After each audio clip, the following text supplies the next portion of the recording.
Bienvenidos a Estudiando la Biblia en 100 días de oración con el pastor Enrique Báez.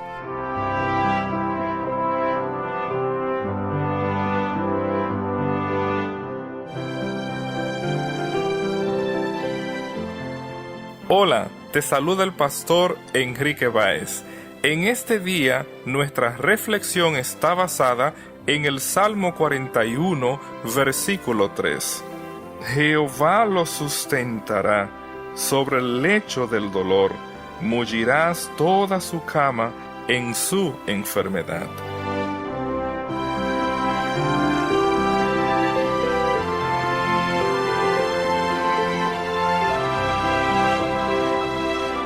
El primer libro del Salterio culmina con este Salmo 41. Tanto el Salmo 1 como el Salmo 41 inician con el adjetivo hebreo esher, bienaventurado. Es interesante que el Salmo 41 nos recuerda las bienaventuranzas que estudiamos en Mateo capítulo 5. En el versículo 2 también se utiliza la raíz verbal ashar, la cual significa ser llamado, declarado, bienaventurado. El que piensa en el pobre, el que ayuda a su prójimo, será declarado bienaventurado. Así como aparece por primera vez en Génesis capítulo 30, versículo 13, donde leemos: y dijo Lea, para dicha mía, porque las mujeres me dirán dichosa, me llamarán bienaventurada. Y llamó el nombre de su hijo Asher, que proviene de la raíz ser declarado o bienaventurado. En el libro de Proverbios capítulo 31 versículo 28 leemos acerca de la mujer virtuosa: se levantan sus hijos y la llaman bienaventurada, y su marido también la alaba. Como familia nosotros tenemos esa bendición de tener en el hogar a una mujer virtuosa, y ha sido para nosotros una experiencia de bendición. Estar bajo el cuidado de Dios, aún en la enfermedad, es vivir, es ser llamado bienaventurado, pues Dios sostiene la vida de sus hijos. En este versículo del Salmo 41, quiero llamar tu atención al sentido de dos términos importantes. El primero es el verbo saad, que se traduce como sustenta. Es interesante que esta raíz se utilice en Proverbios 20-28 para hablar de un buen rey que sostiene su trono en la justicia. De esa manera, el Mesías establece su trono, su reino eterno, como aparece en Isaías capítulo 9, versículo 7. Lo dilatado de su imperio y la paz no tendrán límite sobre el trono de David y sobre su reino, disponiéndolo y confirmándolo. Es la palabra que se utilizó, manteniéndolo, sosteniéndolo en juicio y en justicia. Todo hijo de Dios que pone su confianza en Dios puede clamar la promesa de que Dios sea su sustento. Así el salmista nos habla en el Salmo 18, versículo 35, donde él dice: me diste asimismo el escudo de tu salvación. Tu diestra me sustentó y tu benignidad me ha engrandecido. No importa las circunstancias que nosotros hemos de afrontar, Dios ha prometido sostenernos con su diestra cuando ponemos nuestra confianza en Él. En momentos de crisis, de tribulación, el salmista también nos recuerda en el Salmo 20, versículos 1 y 2, Jehová te oiga en el día de conflicto, el nombre del Dios de Jacob te defienda, te envíe ayuda desde el santuario y desde Sión te sostenga. Apreciado amigo, aun cuando nosotros enfrentamos enfermedades, sean terminales o crónicas, Dios nos sostiene. Su misericordia, a pesar de que pensamos que podemos resbalar, como el salmista presenta en el Salmo 94, versículo 18, cuando yo decía, mi pie resbala, tu misericordia, oh Jehová, me sustentaba. Aún en momentos de enfermedad, Dios nos sostiene con su diestra. La segunda expresión que quiero llamar tu atención es la que se tradujo en nuestra versión con el verbo mullir. Ese verbo es poco común. Lo que significa en español es ablandar, pero en el texto original traduce el verbo hafak, el cual se utiliza 118 veces en el Antiguo Testamento y tiene varios significados. Por ejemplo, un sentido de ese verbo se refiere a destruir, aniquilar, y se utiliza en la historia de la destrucción de Sodoma y Gomorra, como aparece en Génesis capítulo 19, versículos 21, 25 y 29. Otro sentido que tiene este verbo hebreo hafak se refiere a convertir. Se utiliza en la historia del Éxodo, cuando Dios convirtió el agua en sangre, tornó el agua en sangre en Éxodo 7, 17 y versículo 20. Además, se va a utilizar para hablar cuando Faraón cambió su mente y decidió perseguir a los israelitas que él había liberado, como es presentado en Éxodo capítulo 14, versículo 5.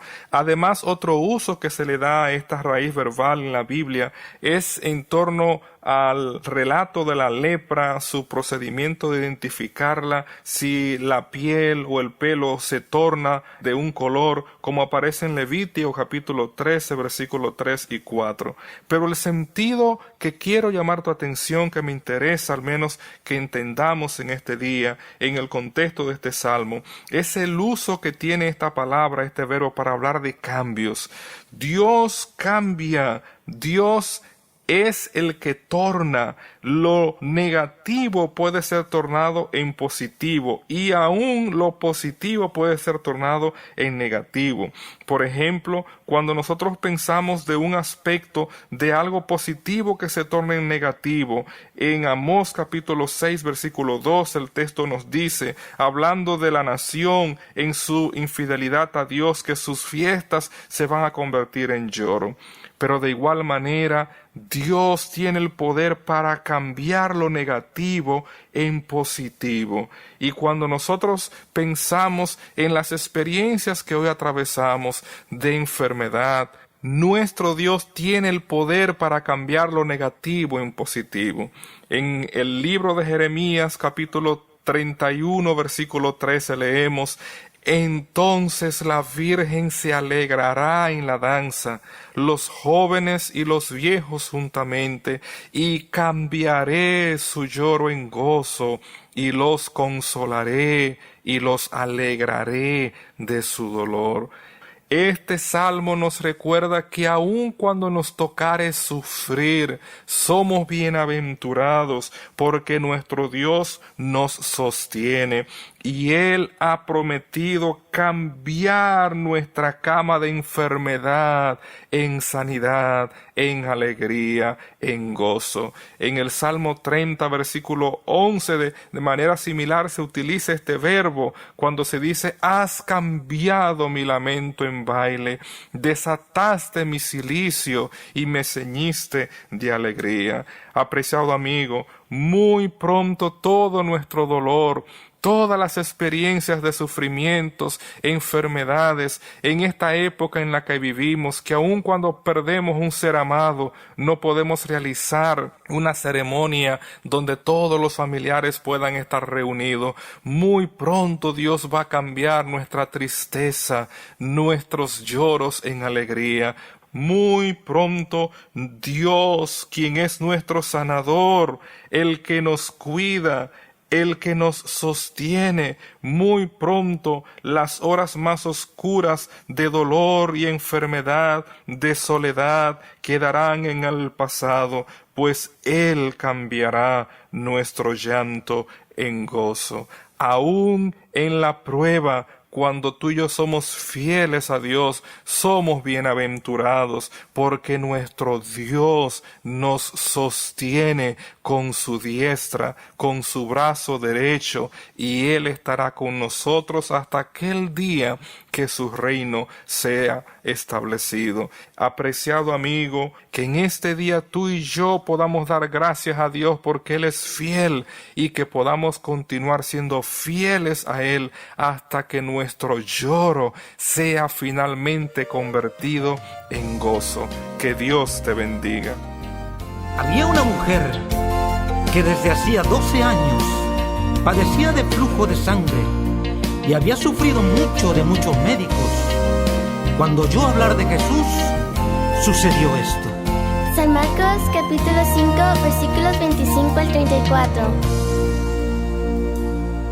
Una multitud ansiosa por llegar a Él. Entre gritos y empujones, una mujer tenía 12 años ya, sufriendo tanto, que en silencio a Jesús se acercó.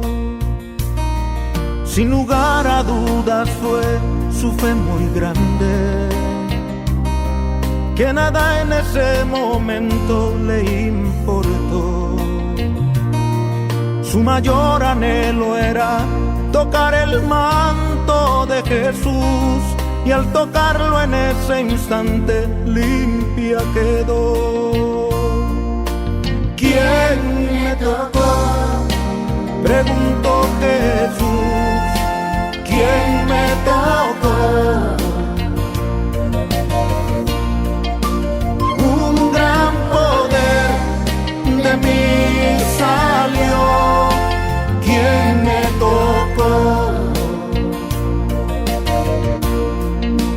¿Quién me tocó?, preguntó Jesús. ¿Quién me tocó? Un gran poder de mí salió. ¿Quién me tocó? Luego Jesús, conociendo en sí mismo el poder que había salido de él, volviéndose a la multitud, dijo: ¿quién ha tocado mis vestidos? Sus discípulos le dijeron: ¿ves que la multitud te aprieta y dices: ¿quién me ha tocado? ¿Quién me tocó?, preguntó Jesús. ¿Quién me tocó? Un gran poder de mí salió. ¿Quién me tocó? ¿Quién me tocó?, preguntó Jesús. ¿Quién me tocó? Un gran poder de mí salió. ¿Quién me tocó? Pero Jesús miraba alrededor para ver quién había hecho esto. Entonces la mujer, temiendo y temblando, sabiendo lo que en ella había sido hecho, vino y se postró delante de él y le dijo toda la verdad. Y Jesús le dijo: hija, tu fe te ha hecho salva. Ve en paz y queda sana de tu enfermedad. Tu fe te salvó, hija, vete en paz y ya no peques más.